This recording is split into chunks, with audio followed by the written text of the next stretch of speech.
Halo semuanya, selamat datang kembali di channel Pipcode Studio bersama saya Afif Saipullah. Di video kali ini kita akan melanjutkan seri Next.js, di mana kita akan coba untuk melakukan setup untuk project Next.js kita, dan kita akan coba untuk persiapkan apa saja yang nanti mungkin akan kita gunakan ya, ketika kita ngoding menggunakan Next.js. Nah, jadi kalau kita coba sekarang buka di dokumentasi dari Next.js ya, teman-teman bisa buka yang bagian atas ini ya. Nah, di dalam Next.js sejak versi 13 itu ada cara baru ya untuk melakukan setup project-nya, yaitu menggunakan app router. Nah, sebelumnya itu hanya menggunakan pages router. Nah, bedanya apa gitu ya? Nah, ini cukup lumayan signifikan gitu ya perbedaannya. Jadi kalau kita bahas di video kali ini mungkin akan sangat lama. Nah, jadinya kita akan coba untuk pecah ya nanti ke depannya, di mana kita akan bahas keduanya. Tapi di video kali ini dan mungkin di beberapa video berikutnya itu kita akan coba bahas terlebih dahulu tentang pages router ya. Nah, ini teman-teman bisa pindahin aja langsung ya, diklik using pages router. Nah, kemudian kita bisa coba sekarang masuk ya ke dalam documentation-nya, ada installation. Nah, di sini katanya kalau teman-teman perhatikan, untuk sistem requirement yang dibutuhkan adalah dia perlu Node.js versi 16.8 atau yang terbaru gitu ya. Jadi paling mentok teman-teman harus install di versi 16.8 ya. Nah, teman-teman bisa aja buka di nodejs.org ya. Dimana di sini kalau kita lihat langsung akan terbuka ya versi yang LTS dan juga current untuk sistem operasi kita ya. Nah, tapi juga teman-teman bisa lihat lengkapnya di yang downloads ini ya. Siapa tahu teman-teman misalkan mau menginstal Windows ya silahkan gitu ya. Dan di sini pun kalau kita lihat yang LTS-nya ada di versi 18 ya. Silahkan teman-teman untuk install terlebih dahulu Node.js-nya ya. Nah, dan juga satu lagi yang mungkin nanti akan kita gunakan adalah ketika kita mau menyimpan code kita, terus kita mau deploy ya code kita, tentu kita perlu yang namanya Git version control system ya. Nah, ini teman-teman bisa buka di gitscm.com, silakan untuk download sesuai dengan sistem operasi yang berjalan, baik itu di macOS, Windows ataupun Linux ya. Nah, kemudian di sini katanya Next.js ini sudah mensupport macOS, Windows, bahkan termasuk WSL ya atau Windows Subsystem Linux dan juga Linux gitu ya. Nah, kemudian di sini kalau kita lihat ya, katanya ada automatic installation ya. Jadi kita bisa gunakan sebuah komen yaitu npx create next app ya, diikuti dengan versinya. Sebetulnya ini tidak diikuti versinya pun bisa gitu ya. Tapi kalau kita tidak mengincludekan versinya, maka yang terinstall akan selalu versi terakhir ya. Nah, kalau kita buka ya di npmjs.com, kita lihat Next.js ini weekly downloadnya di 3.800.000 ya, hampir 3.800.000. Kemudian versi terakhirnya ada di 13.4.7 nih ya.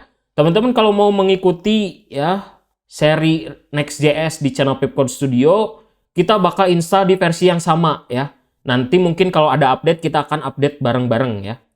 Nah, jadi untuk saat ini supaya nanti mungkin ya videonya ini teman-teman tonton di tahun depan, tapi teman-teman masih pengen ikutin ya untuk tutorialnya, teman-teman masih bisa ya, asalkan versinya yang diinstal itu sama.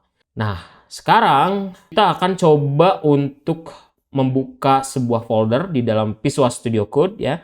Kalau sudah terbuka, teman-teman silakan buka terminal ya. Kalau buka terminal itu bisa gunakan Ctrl+Shift backtick, atau teman-teman bisa ke bagian tab atas ada terminal, klik new terminal. Nah, ini sama aja ya. Nah, kalau sudah terbuka terminal, teman-teman bisa cek dulu versi dari node-nya ya, dengan mengetikkan node min v. Nah, untuk versi node sendiri saya menggunakan 19.6.0. Nah, ini kalau teman-teman mau menggunakan versi 16.8 juga nggak apa-apa ya, karena minimalnya ada di situ gitu. Nah, kemudian di sini kalau kita cek sekarang git min v ya.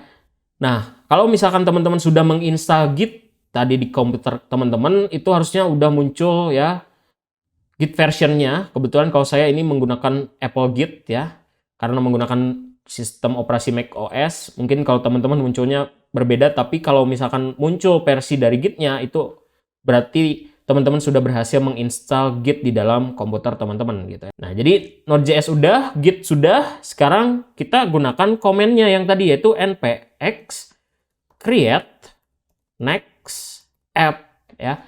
Ini bisa kita ikuti dengan versinya, mau versi berapa. Di sini bisa kita gunakan add latest seperti ini kalau mau versi terakhir, atau kalau misalkan teman-teman mau ikuti seri ini bisa gunakan seperti ini, add 13.4.7.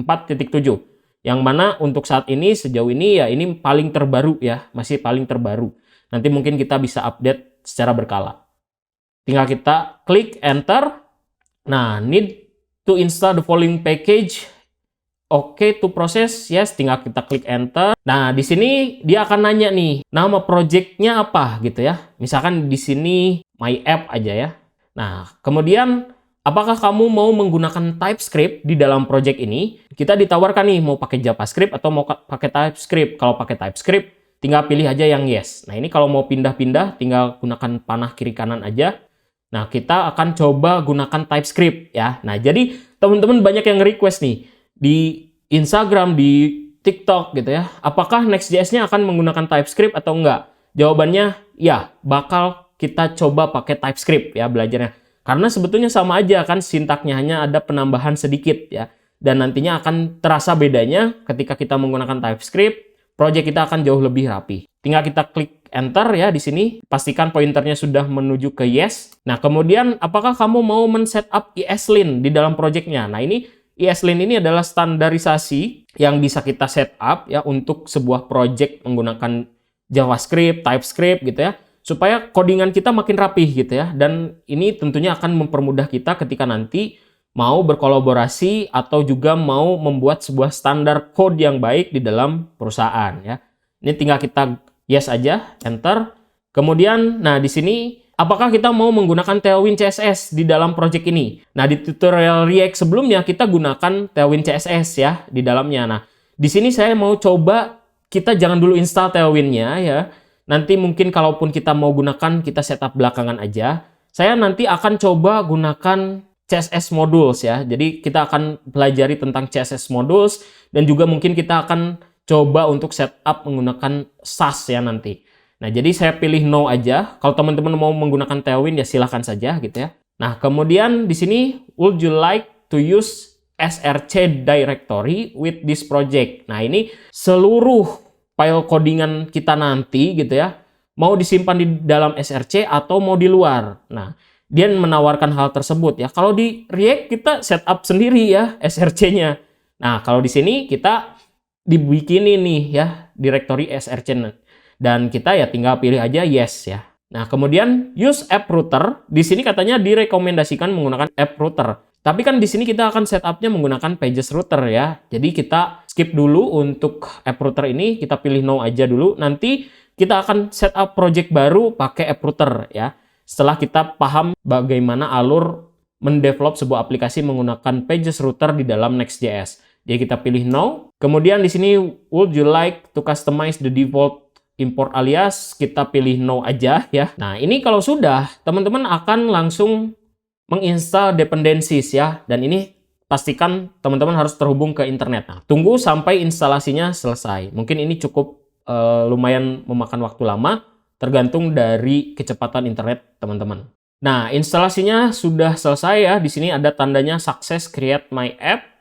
Ya, dan akan muncul sebuah folder baru yaitu my app ya di dalam project Next.js kita. Nah, kita perlu sekarang masuk ke dalam foldernya ya. Teman-teman bisa buka aja dari file explorer, misalkan open folder, terus arahkan ke dalam my app ya gitu. Nah, ini akan langsung membuka, atau teman-teman juga bisa arahkan lewat terminal ya untuk change directory, tapi nggak apa-apa, saya akan coba buka lewat folder aja seperti ini, tinggal saya open. Nah, sekarang kan folder yang dibuka adalah langsung ke my app ya, tidak ke Next.js dulu baru kita harus masuk lagi ke my app. Nah, kemungkinan ketika teman-teman waktu itu mengikuti juga di seri React itu tidak masuk ke sini gitu ya. Kemudian di dalam terminalnya tidak dilakukan change directory dan dia otomatis akan ya error gitu ya, karena dia nggak tahu di folder mana gitu untuk project tersebut diinstal gitu. Nah, kita sudah berhasil untuk menginstal Next.js. Nah, untuk menjalankannya, kalau teman-teman buka di dalam package.json, ada beberapa yang bisa kita running ya. Yang pertama adalah npm run dev. Nah, dev ini adalah artinya kita akan menjalankan project kita di environment development ya. Nah, kemudian ada build ya. Teman-teman kemarin udah belajar tentang build time, runtime gitu ya. Nah, ketika kita melakukan npm run build, dia akan menjalankan atau membuild ya project kita supaya nantinya code Next.js-nya itu menjadi production environment. Nah, untuk menjalankan production environment, kita bisa gunakan npm run start. Jadinya ketika kita start, itu akan menjadi environment production. Kalau kita ubah code-nya ya di VS Code, terus kita masih menggunakan npm run start, maka dia nggak akan ada perubahan apapun ya di browsernya. Karena yang di start adalah yang terakhir di build. Nanti kita akan coba ya perbedaannya. Nah, sekarang kita coba aja dulu gunakan npm run dev ya untuk menggunakan environment development-nya ya. Nah, di sini tinggal npm run dev. Kalau sudah, kita lihat di sini ada ready started server on localhost 3000. Nah, ini sudah bisa kita buka di dalam browser ya. Kita coba sekarang buka localhost 3000. Nah, kalau kita lihat di sini kita sudah berhasil ya menginstal Next.js ya untuk project kita ya.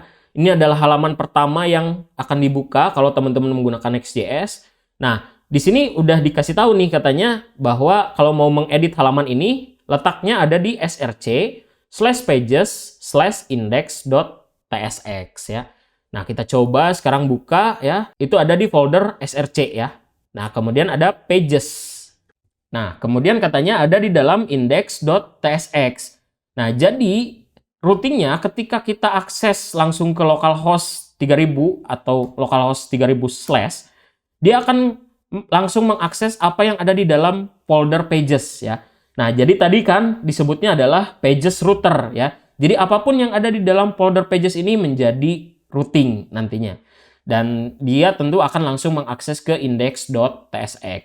Nah, terus kalau _app.tsx ini apa gitu ya. Nah, ini adalah sebuah root ya, root file yang mana nantinya semua yang dirender di dalam halamannya itu bisa kita atur di sini gitu ya. Nah, kalau teman-teman masih ingat, ini saya buka lagi ya, ada file main.jsx ya di dalam project React kita ya yang mengikuti seri React.js di channel Pipcode Studio. Nah, fungsi dari _app.jsx itu sama seperti di main.jsx ini gitu ya. Yang mana ini menjadi titik awal nanti ya seluruh URL akan mengakses ke sini dulu gitu ya. Baru kan di sini dia akan menggunakan sistem routing gitu kalau menggunakan React. Nah, kalau di dalam Next.js karena routernya sudah di-handle ya menggunakan folder pages ini, maka tampilannya jadi lebih simpel lagi dan mudah sekali kita baca gitu ya dibandingkan yang sebelumnya menggunakan React Wide gitu ya. Nah, kalau kita lihat di sini ya, app-nya akan merender komponen ya. Komponen ini ya nanti tergantung dari URL yang diaksesnya. Misalkan tadi mengakses ke localhost 3000, maka yang dirender adalah semua yang berada di dalam index.tsx ini gitu. Nah, untuk router sendiri nanti kita akan bahas di video berikutnya ya. Nah, terus di sini ada sebuah folder ya. Foldernya API. Nah, kalau kita lihat di sini ya, Next.js bukan hanya bisa digunakan sebagai front end, tapi dia sifatnya full stack ya. Artinya apa? Artinya kita juga bisa bikin back end di dalam Next.js. Nah, ini menarik sekali ya gitu. React itu cuman untuk front end, tapi Next.js itu bisa untuk full stack. Kita bisa koneksi ke database langsung, kita bisa bikin API ya di dalam project kita ya. Nah, biasanya kalau kita membuat API itu tentu harus berada di dalam folder API ya yang ada di dalam folder pages gitu. Nah, kita akan coba pelajari juga itu ya nanti di video-video berikutnya ya supaya nanti teman-teman juga tahu bahwa perbedaan antara React dan Next.js ternyata Next.js bisa dipakai untuk full stack development gitu ya. Nah, kemudian ada juga folder style ya. Ini adalah untuk menyimpan styling secara global dan juga ada CSS modul ya. Nah, nanti kita akan coba bahas juga tentang CSS modul ini seperti apa gitu ya. Jadi itu isian dari folder src. Nah, kalau misalkan teman-teman mau menyimpan gambar ya, file-file statik, misalkan script-script JavaScript yang sifatnya statis, ya teman-teman bisa juga simpan di public ya. Nanti kita akan bisa akses secara public juga gitu ya. Jadi semua gambar, video, aset-aset, icon, dan lain sebagainya bisa disimpan di dalam public gitu. Nah, terus yang mau saya tunjukkan lagi dari struktur folder yang di sini adalah git ignore. Git ignore ini adalah sebuah konfigurasi git ya, yang mana di sini mengignore ya, atau dia tidak akan melihat perubahan yang terjadi di dalam repository kita gitu ya, untuk folder dan file-file yang tercantum di sini gitu ya. Karena ini tidak perlu kita masukkan ke dalam repository nantinya gitu ya. Nah, kemudian ada aslin rc.json. Ini adalah file konfigurasi untuk ESLint-nya. Teman-teman kalau mau setup ya codingan teman-teman biar makin rapi bisa pakai ESLint ini gitu. Nah, kemudian ada nextconfig.js. Nah, nextconfig.js ini adalah konfigurasi dari Next.js-nya, dan di sini kita bisa masukkan aja nih ya untuk konfigurasinya seperti apa. Nah, kalau teman-teman mau baca-baca untuk melakukan konfigurasinya seperti apa ya, silakan teman-teman bisa buka dokumentasi Next.js-nya. Tapi kalaupun teman-teman nggak akan konfigurasi, ya tidak apa-apa. Kita udah bisa menjalankan Next.js seperti ini gitu ya. Kalau package.json dan package.log.json mungkin teman-teman udah sering lihat. Readme.md ini adalah biasanya berisi instruksi untuk menjalankan proyek kita. Dan juga tsconfig.json. Nah, ini adalah sebuah file konfigurasi TypeScript. Ya, sama sebetulnya untuk mengatur bagaimana TypeScript itu dijalankan di project Next.js kita gitu ya. Dan ini bisa kita ubah-ubah juga. Walaupun tidak diubah-ubah, tidak apa-apa karena ini sudah optimal untuk Next.js ya. Jadi itu struktur folder yang ditawarkan Next.js simple ya. Nggak terlalu banyak folder gitu. Dan hanya 2 malah sebetulnya yang perlu kita otak-atik, hanya di pages dan style kalau bawaannya. Nah, nanti mungkin ketika kita udah bekerja dengan Redux misalkan, terus juga fetch data ke API, terus ada komponen, nah baru kita mungkin agak sedikit kompleks gitu. Dan dibandingkan dengan project-project yang lain gitu ya, yang menggunakan framework, katakanlah seperti Laravel. Laravel tuh banyak banget ya folder ketika kita melakukan setup ya. Dan itu kadang-kadang kita nggak pakai juga semuanya gitu ya. Dan kadang-kadang kita juga malah lupa lagi ya menyimpan posisi filenya di mana gitu ya. Nah, kalau Next.js ini dia simple banget. Nah, terus sekarang untuk merubah halaman yang ini gimana? Ya udah, kita tinggal akses aja di dalam index.tsx ya. Nah, di sini misalkan saya mau coba hapus aja ya. Kita hapus semuanya isinya ya. Kita coba di sini bikin sebuah div ya. Kemudian hello world misalkan ya. Kita refresh. Oh, ini tadi tidak dijalankan ya. Ternyata servernya mati, kita tinggal npm run dev lagi. Harusnya dia auto refresh ya ketika kita merubah apapun yang ada di dalam filenya, dia akan berubah juga. Nah, ini sudah muncul hello world ya. Gimana kalau kita coba sekarang untuk ubah sedikit ya. Di sini misalkan saya tambahkan div lagi ya supaya kurungnya tidak hilang ya di return ini. Kemudian di sini saya mau hapus dulu head dan image ini karena kita belum gunakan. Terus yang ini style kita hapus juga ya. Nah, nanti kita akan pelajari di video-video berikutnya terkait dengan CSS modules dan juga CSS secara global gitu ya. Atau kita juga bisa matikan sebetulnya untuk styling globalnya ya, supaya backgroundnya harusnya sekarang jadi putih gitu ya. Nah, ini kalau mau utak-atik ada di dalam app.tsx ya. Nah, kalau teman-teman perhatikan juga di sini extensionnya ya bukan hanya .ts ya, karena kita tadi gunakan TypeScript, tapi dia akan punya extension baru yaitu tsx. Nah, tsx ini ya sama seperti JSX ya. Dia adalah sebuah file yang bisa kita gunakan untuk merender sintaks JSX ya. Tapi karena kita menggunakan TypeScript ya jadinya tsx ya. Nah, kalau sekarang misalkan saya mau mengakses API ya. Tadi katanya ini adalah sebuah framework full stack gitu. Nah, cara aksesnya gimana? Nah, teman-teman perhatikan di sini ya. Setelah saya masuk ke pages, dia ada folder lagi yaitu API. Nah, ini akan jadi routing. Kita tinggal tulis aja di sini /API ya. Ini udah masuk ke dalam folder API. Nah, terus kalau kita cek lagi di dalam API ada hello ya, hello.ts. Nah, ini tinggal kita coba aja sekarang API/hello. Nah, kalau teman-teman perhatikan ya, mungkin tampilannya nggak kayak gini gitu ya. Mungkin tampilannya kayak gini ya. Ini karena saya gunakan sebuah extension, teman-teman bisa install namanya JSON Formatter ya.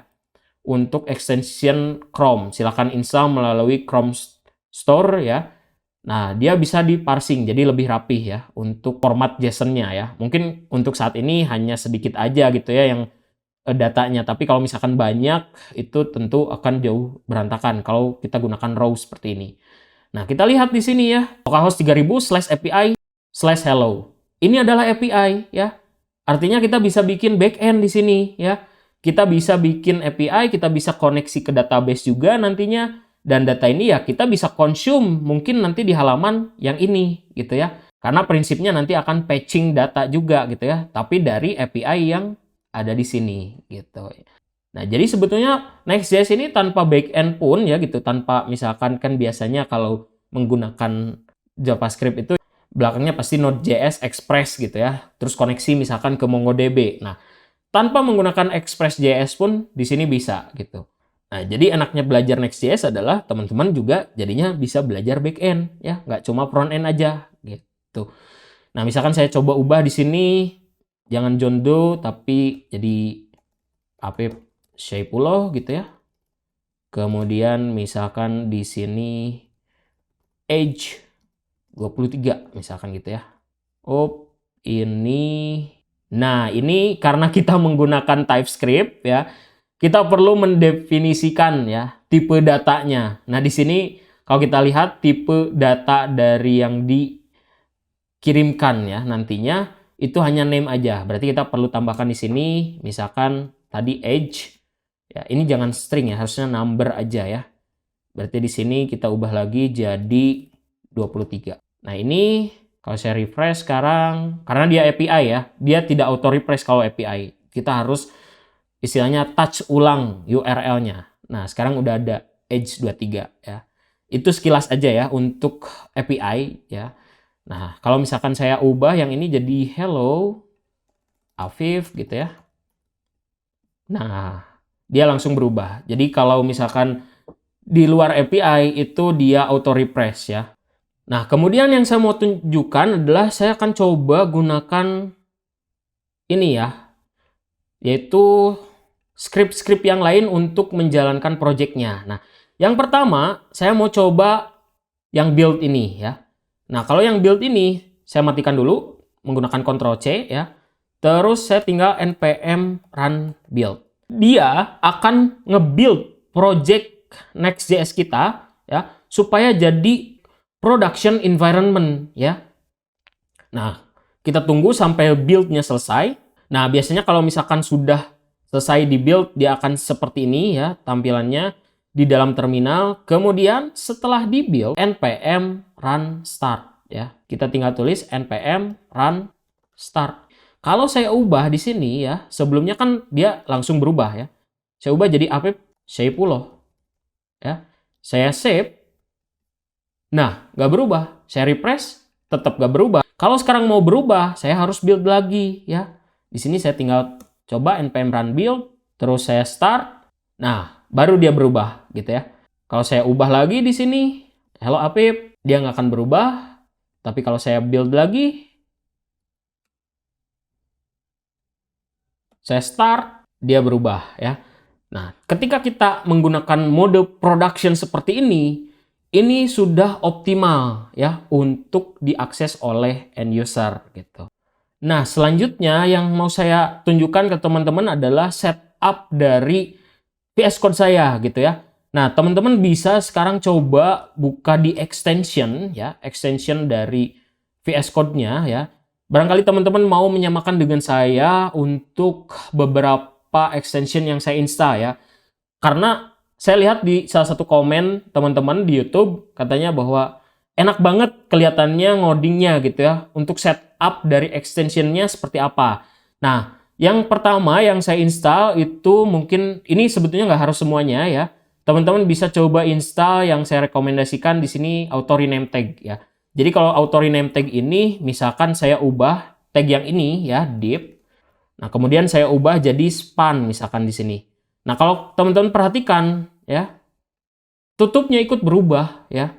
Jadinya saya nggak perlu lagi ubah tutupnya gitu ya, capek banget. Nah, jadi saya cukup ubah aja bukanya, penutupnya akan ikut berubah gitu ya. Nah, itu kalau teman-teman menggunakan auto rename tag. Terus ini ya, Codium AI Coding Autocomplete. Nah, ini adalah sebuah AI ya, sifatnya free, gratisan, nggak kayak ChatGPT ya, atau ada di dalam VS Code kalau nggak salah namanya Code GPT ya. Itu berbayar, kalian harus masukin key ya di dalamnya. Nah, kalau ini Codium dia gratis ya di sini dan dia bisa untuk berbagai macam bahasa pemrograman. Nah, ini sangat membantu sekali ketika kita ngoding menggunakan Next.js ya. Terus kalau mau coba Console Ninja ya, biasanya kalau Console Ninja ini ketika kita melakukan console.log dia akan langsung otomatis muncul ya di dalam VS Code-nya ya. Jadi kita nggak perlu lagi buka-buka konsol di browser, tapi kadang-kadang saya juga masih lebih senang atau lebih enak kalau buka di browser gitu ya.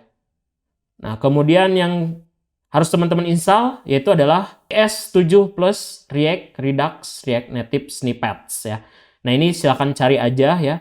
Nah, kemudian ada ESLint ya, ini adalah sebuah extension yang nantinya akan mendeteksi file dari ESLint rc.json ini gitu ya. Kemudian kalau misalkan dia tidak sesuai dengan konfigurasi ESLint-nya akan langsung muncul error di sini biasanya gitu ya. Nah, kemudian Git grab ya. Kalau teman-teman mau pakai Git grab atau Git lens silahkan install salah satu aja gitu ya. Nah, kalau Git grab ini adalah untuk melihat setiap perubahan yang terjadi di dalam repository gitu ya.